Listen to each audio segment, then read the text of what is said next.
A primeira coisa que você deve pensar sobre o modelo econômico brasileiro provavelmente é no agro. Não é à toa que todo mundo já viu essa propaganda. Agro é tech, agro é pop, agro é tudo. E uma coisa é inegável, o agro no Brasil é muito forte. Mesmo ele representando apenas 5% do PIB e 20% da força de trabalho, ele tem um impacto muito forte na nossa balança comercial e recentemente puxou o crescimento do país, mesmo com indústria e serviços caindo. Mas se engana quem acha que o agro é a solução. O setor primário só é útil em duas situações nos países desenvolvidos, ou para alimentar a indústria nacional, como acontece na França e nos Estados Unidos. Afinal, nós vimos a força da agricultura francesa, que é quem realmente barra o acordo de livre comércio entre a União Europeia e Mercosul, já que as fazendas brasileiras dominariam os mercados europeus, o que é feito atualmente pelos próprios franceses. Inclusive, esse acordo fala muito sobre o modelo econômico brasileiro, já que provavelmente venderam uma história de que esse acordo seria extremamente benéfico, mas na verdade deixaria toda a nossa economia refém das indústrias europeias. Não é à toa que outra barreira recente é o próprio Brasil e o presidente Lula, que faz pedidos por mudanças no acordo para garantir a competitividade das indústrias nacionais, já que as atuais exigências da União Europeia tornam um acordo praticamente um contrato colonial modernizado. A outra utilização seria com o suporte de altíssima tecnologia, quase como se fosse uma indústria propriamente dita, como é o caso da Holanda, país um pouco menor que o Rio de Janeiro e com 8% da população do Brasil, mas que é o segundo em exportações de produtos agrícolas, com 112 bilhões de dólares, atrás somente dos Estados Unidos, enquanto que o Brasil está em quarto, com 88 bilhões de dólares. Eles conseguiram esse feito investindo muito em desenvolvimento científico agrícola, contando com o segundo maior investimento em pesquisa para o agronegócio do mundo, fazendo com que eles tenham uma produtividade agrícola 5 vezes maior do que o da própria Europa. Os maiores destaques deles com certeza são suas estufas, maquinário de processamento, drones, internet das coisas e fazendas verticais. Tirando esses dois casos, todos os países que possuem foco na agropecuária são países não desenvolvidos, que não agregam valor à sua economia e são sempre servos de economias externas, investidores e dos preços das commodities. E igual ao Brasil, não é mesmo? Basicamente, enquanto o Brasil tiver uma mentalidade de exportação de matéria-prima e que o agro pode puxar o país nas costas, nós continuaremos sendo um país em desenvolvimento, o eterno país de um futuro que nunca chega. E como nós vimos no último vídeo, a reforma agrária é fundamental para isso, tanto para baratear os custos de produção da indústria, quanto para baratear os produtos, aumentando o poder de consumo da população, o que acaba gerando uma massa de pessoas que consomem mais produtos, fazendo a roda da economia girar. Acontece que enquanto ficarmos presos nessa doutrina econômica, o país nunca vai se desenvolver de verdade. O melhor exemplo disso é que nos últimos 40 anos, a produtividade do trabalhador brasileiro aumentou em apenas 0,6%, sendo uma das mais baixas do mundo. Ou seja, o crescimento do PIB brasileiro praticamente só se deu pelo aumento populacional, o que também está em risco, dado que o Brasil tem uma taxa de natalidade de 1,65% e o ideal para manter a população estável é 2,1%. Isso coloca o Brasil tecnicamente na armadilha da classe média, que é um fenômeno onde um país começa a receber muitos investimentos pelo fato das oportunidades dentro dele estarem muito boas, principalmente recursos naturais e mão de obra barata. Mas ao longo do tempo, o país se desenvolve e essa mão de obra começa a ficar cara em relação aos outros países.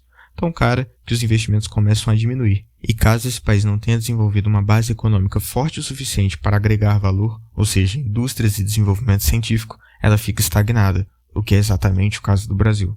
O melhor exemplo disso é a China, que até hoje é considerada a fábrica do mundo, mas está perdendo muito espaço por motivos de guerras comerciais e porque sua mão de obra começou a ficar muito cara. Mas eles responderam isso com anos de desenvolvimento e investimento nacional em indústrias locais, infraestrutura e conhecimento científico. E hoje é a casa para diversas empresas em crescimento, como a Huawei e o Alibaba, e pioneira em desenvolvimento tecnológico com o 5 e o 6G. Como já deu para perceber nesse vídeo, a função do agronegócio não é carregar um país nas costas, mas sim pavimentar o terreno para uma economia industrial e que agregue valor aos nossos produtos. Para se ter uma noção, mesmo a indústria sendo deixada um pouco de lado no nosso país, ela representa 70% das exportações de bens e serviços e 67% do investimento em pesquisa e desenvolvimento do setor privado, mesmo sendo responsável por apenas 20% do PIB. A força da indústria é tão grande que a cada R$1 investido nela, ela retorna R$2,40, enquanto que o setor de agropecuária retorna R$1,66, e o setor de serviços 1,49. Um grande exemplo disso é a Embraer, que enquanto todo o setor agrário respondeu por 88 bilhões na balança comercial, ela sozinha possuía contratos no ano passado no valor total de 17,5 bilhões. Além do impacto direto na economia, a indústria brasileira responde por 34% dos tributos nacionais, o que representa um percentual 58% maior do que sua participação no PIB. Por fim, os empregos na indústria também são melhores. Enquanto que um trabalhador de ensino médio recebe em média R$ 2.073, na indústria ele receberia R$ 2.359.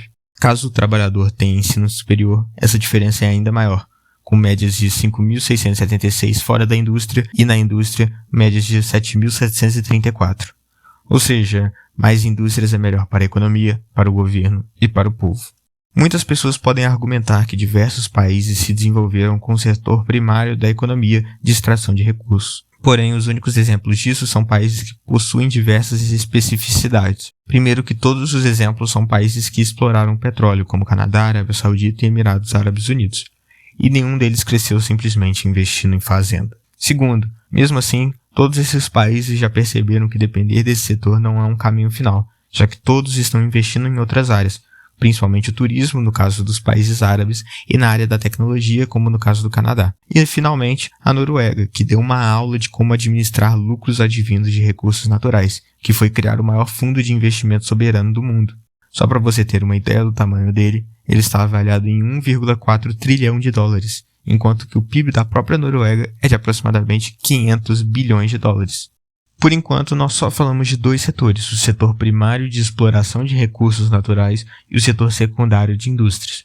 E você pode se perguntar, e o terciário, que representa 73% do PIB e que representa a maior parte do PIB dos países desenvolvidos? Apesar desses dados serem verdadeiros, a lógica desse argumento está errada. Porque sim, o setor de serviços muitas vezes representa o mais alto nível da tecnologia, da área financeira, etc. Acontece que no Brasil, essa massa é representada por serviços básicos, que apenas mantêm o sistema funcionando, ao invés de agregar valor.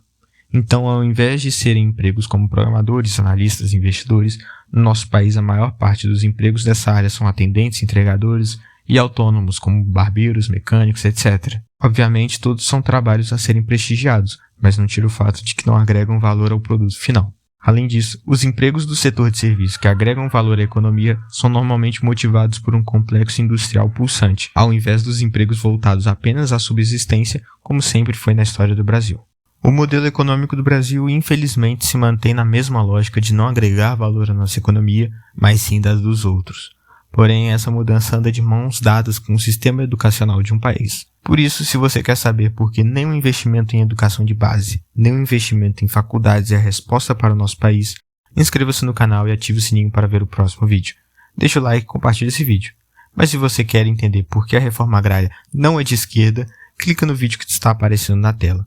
Por enquanto é só. Muito obrigado e até logo.